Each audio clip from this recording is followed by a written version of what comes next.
Unbelievable. She has the nerve to show her face here. The voice wasn't a whisper. It was a shout, sharp and male, cutting through the heavy gray air of the church sanctuary. I froze in the aisle, my hand still resting on the back of a pew. I had arrived early, too early, desperate to be the dignified widow, dressed in the dark, conservative suit William had always liked. For 27 years, I had been William's wife. I knew his coffee order, his fear of spiders, the way he slept on his left side. But as I turned toward that voice, I realized I didn't know him at all. A young man, maybe 30, was pointing a trembling finger right at my chest. Beside him stood a woman my age, dressed in black silk, her face a mask of ruined mascara and fury. And beside her, a young woman who looked just like William around the eyes. "You ruined our family," the young man screamed, his voice cracking. "You were nothing but a mistress, and now you want pity?" The word hung in the holy silence of the church like a curse. Mistress. Laughter. Scoffs. The sound of 100 heads turning. I looked at the woman beside him, the other widow. Her eyes weren't confused.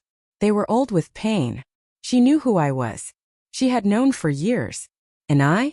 I was standing at my husband's funeral, realizing that the 6 months he spent traveling for business, every year weren't for business at all. They were for them. I didn't scream. I didn't faint. I simply turned, my legs moving on instinct, and walked out of the church, leaving the whispers behind me. But I didn't know then that the funeral was just the beginning. I didn't know that the real betrayal wasn't that he had another family. It was what he left behind in his will that would turn my entire world into a war zone. If you've ever discovered that your entire life was built on a lie, or if you've ever had to find your dignity when the whole world wanted to take it from you, pull up a chair. You need to hear this. I drove home in silence. The house was exactly as I had left it. William's slippers by the door, his reading glasses on the side table. For 27 years, this silence had felt peaceful. Now it felt accusing. I walked into the kitchen and sat on the floor, still in my funeral clothes. I didn't cry. I couldn't. I was in a state of shock so deep it felt like hypothermia. We didn't have children. I couldn't carry them. William had always been so sweet about it. "You are enough, Maggie," he'd say, kissing my forehead. "We have each other. That's enough." Whatever tears I had cried over empty nurseries, he had dried them. And all the while, he had a son and a daughter waiting for him in another state. He had school plays, graduations, scraped knees, and bedtime stories. He had the one thing he told me we didn't need. My phone buzzed in my purse. I ignored it. It buzzed again. And again. Finally I looked.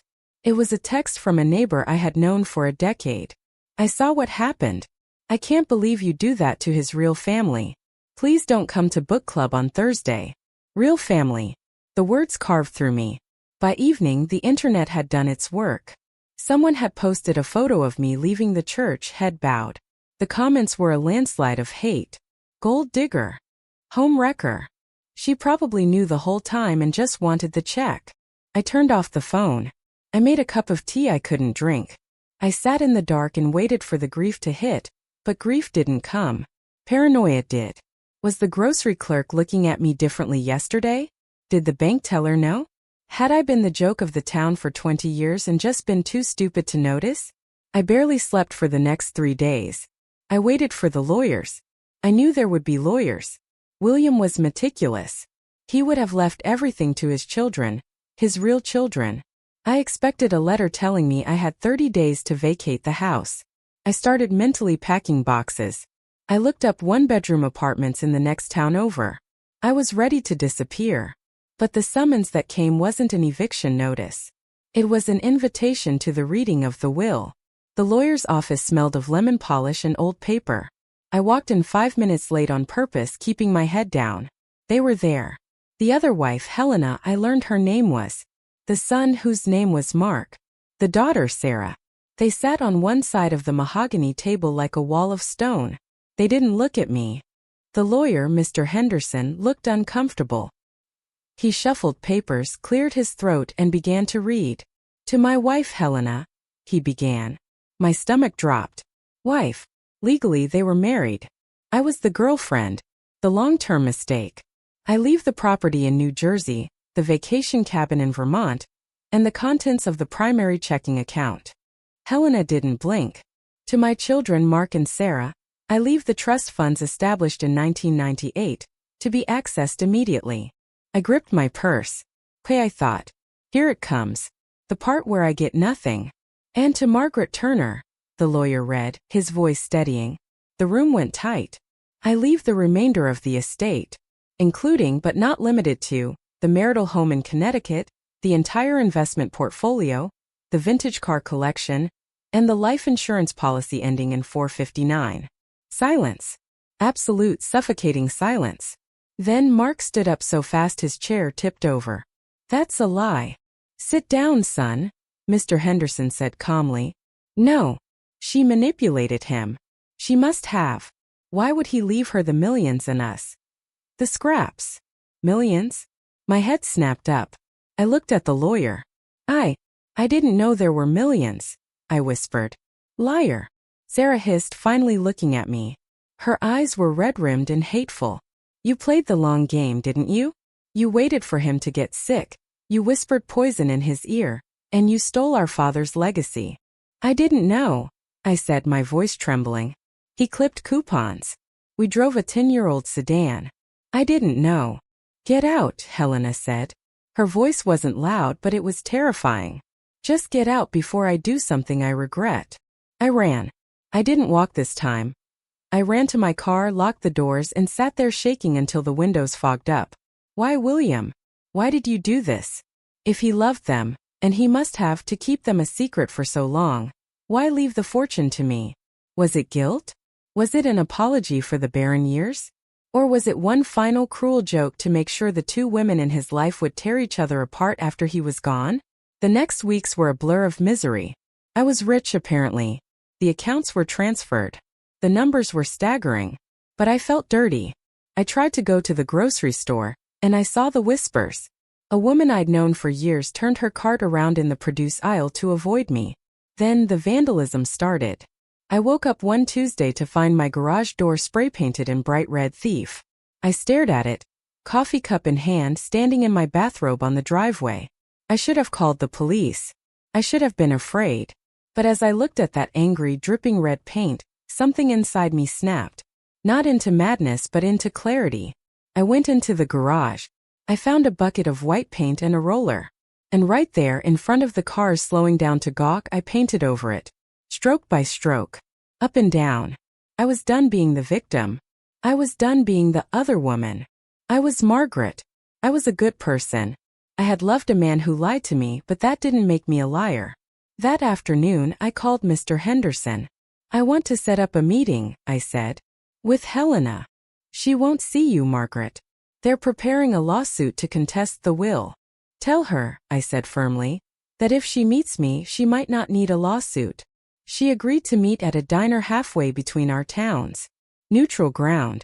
When I walked in, she looked exhausted. The anger was still there, but it was frayed at the edges. Grief does that to you. It wears you down until you're just tired bones and memories. I sat down. I didn't order coffee. Did you love him? She asked abruptly. Yes, I said. With everything I had. He told me you were an old girlfriend he helped out financially, she said, her lip curling. Charity case. I flinched. He told me he traveled for corporate consulting. He said I was the only one. We looked at each other. Two women, one lie. I don't want the money, Helena, I said. She blinked. What? I don't want it. Not all of it. It feels poisoned. I reached into my bag and pulled out a folder.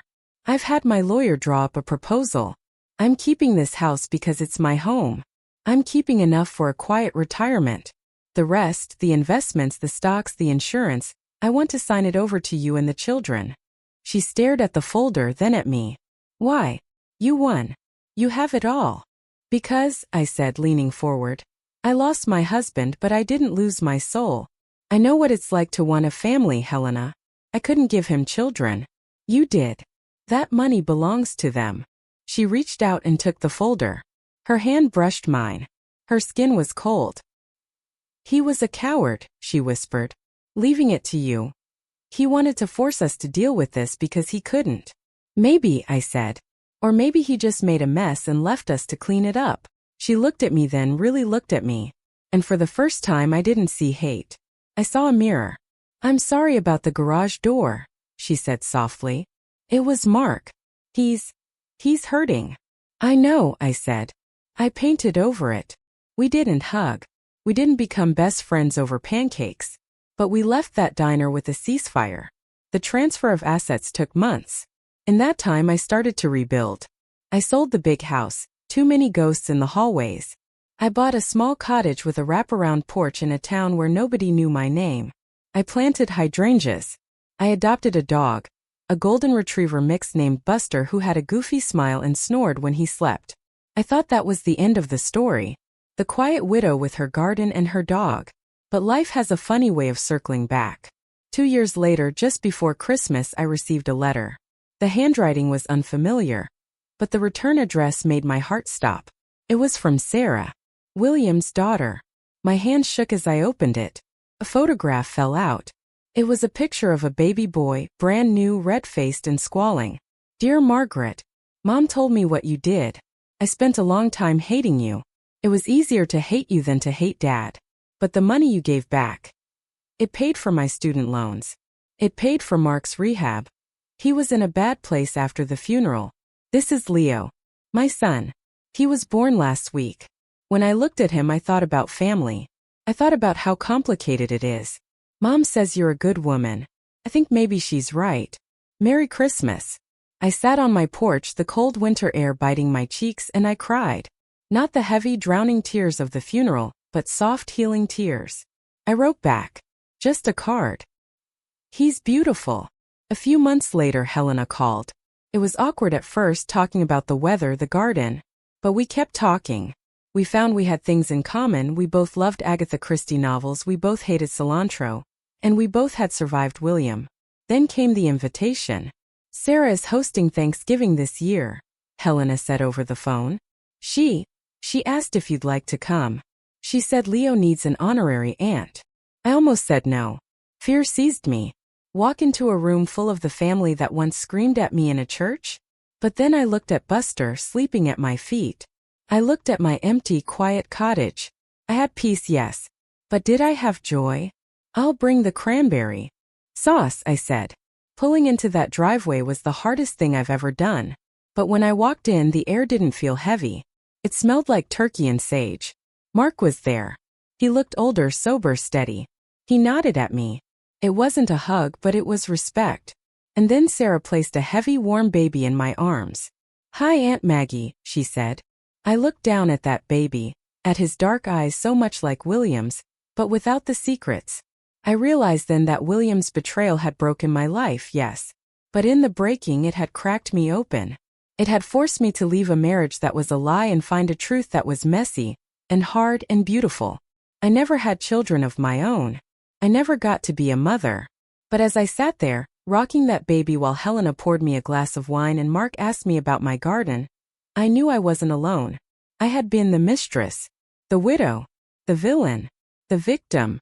But now I was just Maggie. And for the first time in my life, I was exactly where I was supposed to be. You know, darlings, we spend so much of our lives afraid of the truth. We think the truth will destroy us. And sometimes it does. It burns down the forest. But you have to remember what comes after the fire. The soil is richer. The new growth is greener. If you are standing in the middle of a betrayal right now, if you feel like the ground is crumbling beneath you, listen to me. Let it crumble. Let it fall. You are stronger than the wreckage. You can paint over the insults. You can sign away the blood money if it buys you your soul. You can build a new table, and you might be surprised at who ends up sitting with you. Thank you for listening to my story. If this touched your heart, please subscribe to the channel. It helps us more than you know. And tell me in the comments, have you ever had to forgive the unforgivable to save yourself? I read every single one of your stories, and I'm sending you all my love. Until next time, take care of your heart.